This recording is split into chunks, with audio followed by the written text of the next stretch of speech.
আসসালামু আলাইকুম। আ positive tedder বিডিতে আপনাদের স্বাগতম। আমরা এই চ্যানেলে মূলত সেক্টর নিয়ে আলোচনা করি। কোন সেক্টর সামনে ভালো হতে পারে বা সেক্টরের সার্বিক অবস্থা কি? সেক্টর নিয়ে আলোচনা করার আগে আমরা ১ম এ একটু ইনডেক্স নিয়ে আলোচনা করি চলেন।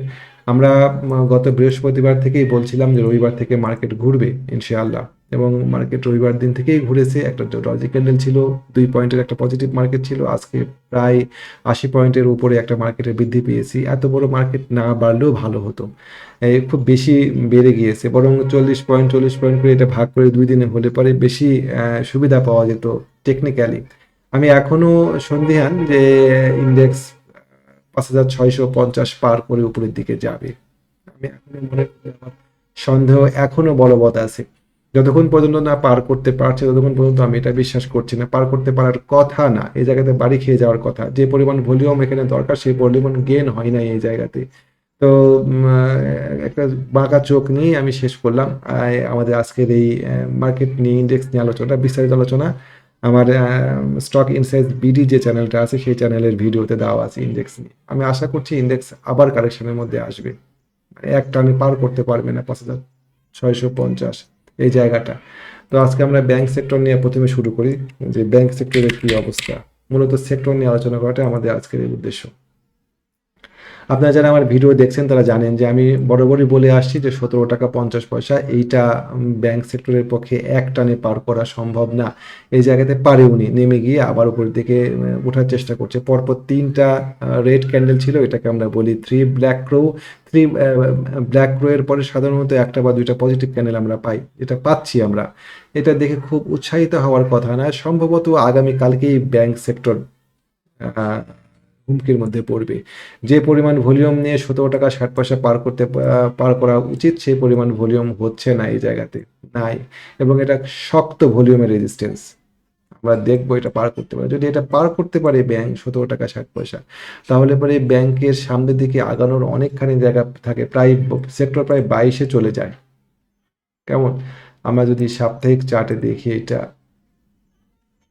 আমরা একটু ঠিক করে নিই। সেক্টর প্রায় ২২-এ চলে যায়। কেমন? এরকম জায়গায় সেক্টর চলে যায়। এই আপনাদেরকে দেখাই আমি প্লিজ। সেক্টর প্রায় এরকম জায়গায় সেক্টর চলে যায়।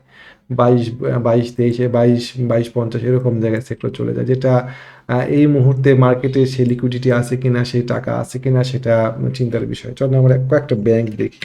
BRAC bank, BRAC bank BRAC bank অতি অবশ্যই আগামীকালকে আপনারা যদি কিনতে চান ৩ বার চিন্তা করবেন। এই ব্যাংকটা অত্যাধিক বেড়ে আছে। আজকে একটা রিজেকশন ক্যান্ডেল দিয়েছে, একটা একটা শুটিং স্টার তৈরি হয়েছে এই জায়গাতে নিক্ষিপ্ত তারা। এ ধরনের ক্যান্ডেলগুলো সাধারণত আমাদেরকে বিপদ সংকেত দেয় এবং আগামী দিন যদি একটা রেড ক্যান্ডেল দেয় তাহলে পরে আজকে শুটিং ক্যান্ডেলটা একদম পারফেক্টলি ফিট করে যায়। তো যাই হোক, আমরা খুবই সতর্ক থাকবো এই শেয়ারটা। আমরা একটু যদি সাপ্তাহিক চার্ট দিয়ে এটাকে যদি বিশ্লেষণ করতে চাই তাহলে পরে আমরা দেখতে পাবো একদম কাছাকাছি চলে আসছে আমরা। মোটামুটিভাবে এই জায়গা এই জায়গাগুলোতে আমাদের কাছে অতীতে এই জায়গাতে জাস্ট এরকম একাধিক রিজেকশন আছে এখানে। আমরা আমরা মাথাতে যাচ্ছি না এই জায়গাতে। যদি যাই, আমরা যদি ফিবোনাক্কি দিয়ে যদি টার্গেট নির্ধারণ করতে চাই তাহলে পরে সর্বোচ্চ ৯২ টাকা, এখন চলে কত ৮৭-৮৮ টাকা। এই ৪ টাকা মানে 4%ও 4%-এর মতন একটা গ্যাপ সামনে জায়গায় আছে। আজকে ব্র্যাক ব্যাংক বা আগামীকালকে ব্র্যাক ব্যাংক যদি কিনতে যান তাহলে পরে ম্যাচুর ডেটে যেদিনকে আপনার শেয়ারটা হাতে আসবে সেদিনকে শেয়ারটা বিক্রি করতে পারবেন কিনা আপনার কেনা দামের উপরে গভীর সন্দেহ আছে। সুতরাং অন্ততপক্ষে এই শেয়ারটা থেকে দূরে থাকা উচিত। আমি একটা দিয়ে শেষ করে দিলাম, আরো ব্যাংক নিয়ে আলোচনা করা যেত। তা আজকে একটা ব্যাংক আমার চোখে লাগছে, আইসিবিআই ব্যাংক। একজন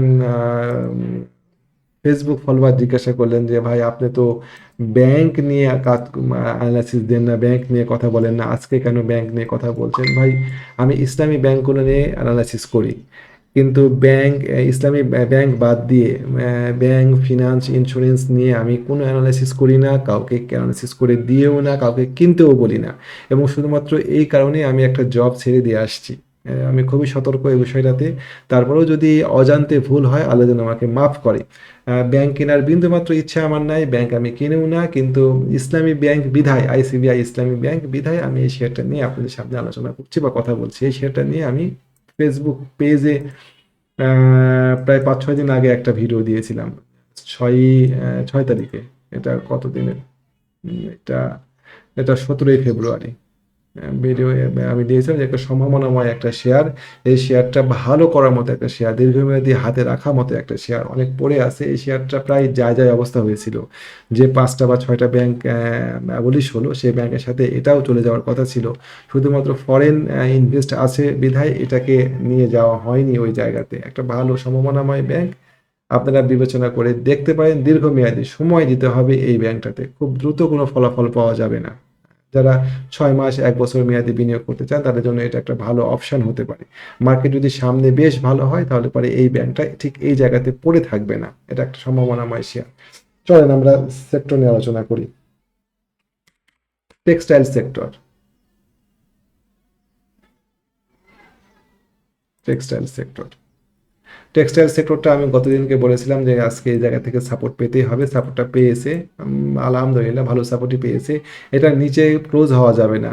৩১-এর নিচে টেক্সটাইল সেক্টর ক্লোজ হওয়া যাবে না, হলে পরে টেক্সটাইল সেক্টরের সামগ্রিকভাবে হুমকির মধ্যে পড়বে। আজকে যে মুভমেন্টটা হলো এই মুভমেন্টের মধ্যে দিয়ে অনেক শেয়ার বের হয়ে আসছে। অলটেক্স, তারপরে সোনারগাঁ, তারপরে এমএল ডাইং এর মতন কিছু কিছু শেয়ার, তারপরে সিমটেক্সের মতন কিছু শেয়ার, এগুলো বের হয়ে আসছে। আমরা যদি এটাকে আরেকটু ওয়াইড ভিউতে দেখার চেষ্টা করি তাহলে পরে মোটামুটি ৩৩ টাকা পার করতে পারলে সেক্টর বেশ ভালো হয়। এই সেক্টরটা খুব ভালো স্ট্রং পজিশনে আছে, দেখেন এই জায়গাতে। অন্যান্য সেক্টরের তুলনায় এই সেক্টরটা আমার কাছে তুলনামূলকভাবে বেশি ভালো লাগলো। দেখা যাক ও পার করতে পারে কিনা। ৩৩ টাকা পার না করা পর্যন্ত এই ভালো লাগাটা ভালো লাগাই থাকবে, বাস্তবতা নিরিখে কোনো কাজে লাগবে না। ৩৩ টাকা পার করতে হবে, তা না হলে পরে ওই চোখের ভালো লাগায়। তারপরে ইঞ্জিনিয়ারিং সেক্টর। আচ্ছা, টেক্সটাইল সেক্টরের মধ্যে কিছু শেয়ার নিয়ে আলোচনা করা যায়। এমএল ডাইং, এই শেয়ারটা আজকে ভালো মুভমেন্ট দিয়েছে। আমি দ্রুত তার সাথে কাজ করার চেষ্টা করছি। এমএল ডাইং আজকে ভালো ভলিউম পেয়েছে। এই শেয়ারটাতে যারা আজকে কিনতে পেরেছে জাস্ট এর নিচে স্টপ লস দিয়ে, তারা আজকে ভালো কাজ করেছে। ৮ টাকা ৩০ পয়সা এই শেয়ারটার যে ভলিউম হয়েছে, যে কারেকশানে, সেটাতে গল্পগুলো যদি আমরা এক করি তাহলে এই শেয়ারটা ডেফিনেটলি একটা ভালো শেয়ার হতে যাচ্ছে সামনে। কেমন এই শেয়ারটার মুভমেন্ট আসছে। তারপরে অলটেক্স, এই শেয়ারটাতে একটা ভালো মুভমেন্ট আসছে। অলটেক্স, আমরা অলটেক্স নিয়ে ধারাবাহিক আলোচনা করে আসছি। আনফর্চুনেটলি অলটেক্স আসলো না। তারপরে সিমটেক্স আসছে না। সিমটেক্স, আচ্ছা আমরা অন্য ইয়েতে যাই। সিমটেক্স সিমটেক্স সিমটেক্স দেখেন আজকে মুভ দিয়েছে এবং খুব কাঙ্ক্ষিত মুভ ছিল সিমটেক্সের, মুভটা দিতেই হতো সিমটেক্সের, তা না হলে পরে সিমটেক্স বিপদের মধ্যে পড়তো। আজকে দেখেন টার্গেট টার্গেট প্রাইস আমাদের প্রায় ২৭ টাকা ২৮ টাকা, আলহামদুলিল্লাহ আমাদের কাছে নাই। আমরা এই শেয়ারটা কিনেছিলাম ২২ টাকা ৫০ পয়সা রেটে, আমরা বিক্রি করে দিয়েছি ২৬ টাকার এই সাইডের দিকে। আমাদের কাছে নাই, যারা কিনতে চাচ্ছিলেন আজকে তাদের জন্য এই শেয়ারটা আমাদের সাজেশন ছিল। সিমটেক্স ভালো করেছে, আমাদেরকে আসলে এটা আসে নাই। তারপরে চলেন আর একটা শেয়ার নিয়ে আলোচনা করা যাক আজকে। সোনারগাঁ। Sonargaon sorry Sonargaon Sonargaon textile. এই যে লোড সার্ভারের সমস্যা হয়েছে, মাঝে মধ্যে এরকম করে। ঠিক আছে, চলো আমরা এখানে দেখি। সোনারগাঁও টেক্সটাইল। সোনারগাঁও টেক্সটাইল দেখেন চমৎকার, অসাধারণ, আর মানে ফাইন ব্রেকআউট, রিটেস্ট, উপর দিকে উঠে গিয়েছে। তো টেক্সটাইল সেক্টরে কিছু কিছু শেয়ার বেশ ভালো করেছে, এরকম আরও কিছু শেয়ার হয়তো আছে, খুঁজে পাওয়া যাবে। যেহেতু সেক্টর নিয়ে আলোচনা করছি, আমরা ইন্ডিভিজুয়াল শেয়ার নিয়ে আলোচনা না করি। আমরা এবার যাব হচ্ছে আইটি সেক্টরের। IT sector, sorry, IT sector. IT sector দেখেন, আইটি সেক্টরটা একটা সম্ভাবনাময় সেক্টর।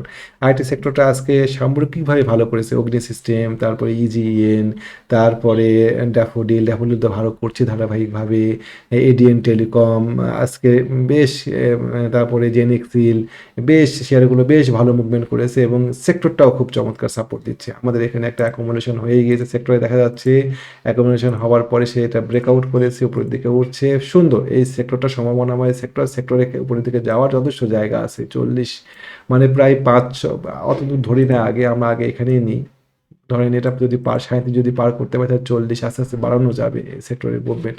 এটা একটা সম্ভাবনাময় সেক্টর। যদি কারো কাছে আইটি সেক্টরের শেয়ার থেকে ধরে রাখেন, চলেন আমরা দেখি এডিএন টেলিকম। এডিএন টেলিকম যে কোনো বিচারে ভালো আছে, একটা সাপ্লাই ডিমান্ড পার করে আসতে একটা ট্রায়াঙ্গেল কমপ্লিট হয়েছে, সময় দিতে হবে ভাই। একটা আপনি ব্যাংকে রাখতে পারো, দেখবেন যে প্রায় প্রায় প্রায় 1 বছর লাগে এটা থেকে বেনিফিট পেতে, কেমন? সো আমরা যদি শেয়ার মার্কেটে টাকা এঙ্গেজ করি তাহলে পরে আমাদেরকে কিছুটা সময় দিতে হবে। সময় দিলে পারে এটা প্রসেস হতে তো সময় লাগে একটা শেয়ার, তো যা এটা সম্ভাবনা আমার শেয়ার। তারপরে জেনেক্সিল শেয়ারটা ভালো ছিল, তারপরে ভালো মুভমেন্টে আসছে শেয়ারটা, ভালো আজকে ভলিউমটাও বেশ সুবিধাজনক ছিল। অগ্নি সিস্টেম, অগ্নি আজকে ভালো মুভ দিয়েছে। বিডি কম, তবে সবচাইতে ভালো লাগছে হচ্ছে আমার আজকে ইনটেক। ইনটেক ইনটেকের সাথে ইনটেকের সাথে মিল আছে হচ্ছে আনোয়ার গ্যালভানাইজিং এই শেয়ারটার, চমৎকার, সুন্দর। জাস্ট দেখেন ও কিছুতেই এই নিচে নামেনি, মার্কেটে যে এত উত্থান এত পতন হলো, সে সুন্দরভাবে একটা সাপোর্ট লাইন মেনে 28 টাকা 20 পয়সা, 28 টাকা 30 পয়সা সাপোর্ট লাইন মেনে সে শেয়ারটা আগাচ্ছে এবং সুন্দর মার্কেটের একটু সাপোর্ট পাওয়াতে দেখেন সে উপরের দিকে উঠে গিয়েছে। এই শেয়ারটা একটা সম্ভাবনাময় শেয়ার, এই শেয়ারটা দৌড় দেওয়ার মতো একটা শেয়ার। আমরা সেটার দিকে নজর রাখবো। স্টপ লসটাও খুব ছোট্ট, আমরা জাস্ট 28-এর নিচে স্টপ লস দিয়ে রাখতে পারি। যদি কেউ আরেকটু অ্যাগ্রেসিভ হয় 29 টাকা 50 পয়সার নিচে স্টপ লস দিয়ে রাখতে পারি, শেয়ারটা আমরা কালেকশন করতে পারি, সম্ভাবনাময় একটা শেয়ার। ঠিক আছে, আইটি সেক্টর গেল। Power sector, fuel and power সেক্টরটা যে জায়গাতে দাঁড়ায় আছে এখান থেকেই ঘুরতে হবে। এই ট্রেন্ড লাইন ব্রেক করে গেলে পরে সেক্টর খারাপ হয়ে যাবে। এখান থেকে মুভ করতে হবে এবং এরকম জায়গা থেকে শেয়ার মুভ করে, প্রাইস মুভ করে। আমরা যদি দেখাই আপনাদেরকে, টেকনো ড্রাগ, এরকম জায়গা থেকে টেকনো ড্রাগ মুভ করেছে, এরকম জায়গা থেকেই টেকনো ড্রাগ মুভ করেছে, এরকম জায়গা থেকেই। তো একই জায়গা থেকে ওই পাওয়ার সেক্টরকেও মুভ করতে হবে, তা না হলে পাওয়ার সেক্টর ভীষণ হুমকির মধ্যে পড়ে যাবে। আশা করি সামনে যেহেতু মার্কেট ভালো হবে 2026 সালে, পাওয়ার সেক্টরকে ওই হুমকির মুখে ফেলবে না। ফার্মা সেক্টর আজকে বেশ ভালো করেছে, ফার্মাসিউটিক্যাল সেক্টর। আমরা আশা করছিলাম, আমরা গত ভিডিওতে বারবারই বলছিলাম যে ফার্মাসিউটিক্যাল সেক্টর ঘোরার সময় চলে আসছে, শেয়ারটা এখান থেকে মুভ করবে। দেখেন আজকে সুন্দর মুভ দিয়ে দিয়েছে। আজকে অনেকগুলো ফার্মাসিউটিক্যাল সেক্টর মুভমেন্টে আসছে, নাভানা ফার্মা, আইবিপি, এই শেয়ারগুলো আমাদের কাছে আছে। এশিয়াটিক ল্যাব বহুত পড়ে গিয়েছিল, শেয়ারটা মুভ করেছে। তারপরে একমি পেস্টিসাইড শেয়ারটা মুভ করেছে। ফার্মাসিউটিক্যাল সেক্টর আশা করছি সামনে আরও ভালো হবে আগামী দিন। আইবিপি যদি সম্ভব হয় কেনার চেষ্টা করবেন 14 টাকা 20 পয়সা ক্রস করা সাপেক্ষে, সেক্ষেত্রে আপনাদের স্টপ লস হবে 13 টাকা 80 পয়সা। আশা করি কিনতে পারবেন। আদান দিয়ে দিল, আর খুব বেশিক্ষণ কথা বলতে পারবো না। ইঞ্জিনিয়ারিং সেক্টরের ইঞ্জিনিয়ারিং সেক্টরটা বেশ ভালো, আমাদের এখানে টার্গেট ফিল আপ করে আছে সেক্টর। যদি আশা করছি যে এইটা পার করতে পারবে, এই 99 যদি পার করতে পারে, আগামী দিন সেক্টর রেজিস্ট্যান্সের মুখে পড়বে বটে। যদি এই রেজিস্ট্যান্সটা পার করতে পারে, যদি 99 পার করতে পারে, তাহলে পারে ইঞ্জিনিয়ারিং এর সেক্টরে মিশে যাবে, মুভ করবে। আনোয়ার গ্যালভানাইজিং এই শেয়ারটা আজকে আমরা অনেকে যারা ফোন দিয়েছিলেন ব্যক্তিগতভাবে তাদেরকে শেয়ারটা আমি কিনতে বলেছিলাম। তারপরে রানার অটো সেক্টরের শেয়ারগুলো বেশ ভালো। হ্যাঁ, রানার অটো, ইফাত অটো,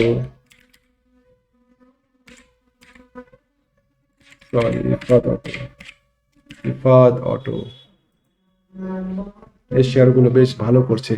আশা করছি এই শেয়ারগুলো সামনে আরো ভালো হবে।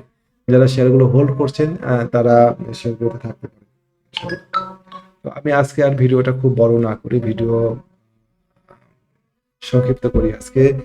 আমাদের একটা গ্রুপ আছে, আমরা সেই গ্রুপে শেয়ার কেনা বেচা করি। কোন শেয়ার কোথায় কিনবো, কোথায় বিক্রি করব, কোনটা সম্ভাবনাময় শেয়ার, কোন শেয়ারটা কিনবো না, একটা শেয়ার কতক্ষণ পর্যন্ত ধরে রাখবো, কতগুলো কিনবো, এই বিষয়গুলো আমরা সেই গ্রুপে আলোচনা করি, ডিসকাস করি। ইচ্ছা করলে আপনি গ্রুপে আসতে পারেন, আপনি আমন্ত্রিত। আমাকে গ্রুপে যোগ দিতে গেলে পরে আমাকে আপনি ফোন দিবেন। নাম্বার দিয়ে 0192193195। এর পাশাপাশি আমার একটা ট্রেনিং কোর্স চলে, আমি আগামী ঈদের পরে কোর্স শুরু করব। যারা করতে চান, শিখতে চান, তারা যোগাযোগ করতে পারেন। আমরা শিখে ব্যবসা করি, কোথায় কিনবো, কোথায় বিক্রি করব, কোথায় কিনবো না, কোথায় বিক্রি করব না, কতটুকু কিনবো, এই বিষয়গুলো আমরা শিখি। আমরা এই অল্প সময়ে 6 সপ্তাহ বা 45 দিনে অনেক বড় কোনো ডিগ্রি অর্জন করতে পারবো না, কিন্তু ব্যবসা করার উপযোগী জ্ঞানটুকু আমরা অর্জন করতে পারবো। এবং ট্রেনিং শেষে আমি লাইফ টাইম সাপোর্ট দিই আপনাদেরকে, লাইফ টাইম সাপোর্ট থাকে আমাদের এখানে। তো যাই হোক, ভালো থাকবেন। আজকে ভিডিওটা এই পর্যন্তই থাকলো, আরো একটু বলা যেত কিন্তু সময় স্বল্পতার কারণে এখানেই শেষ করছি। জি, আসসালামু আলাইকুম রহমতুল্লাহ।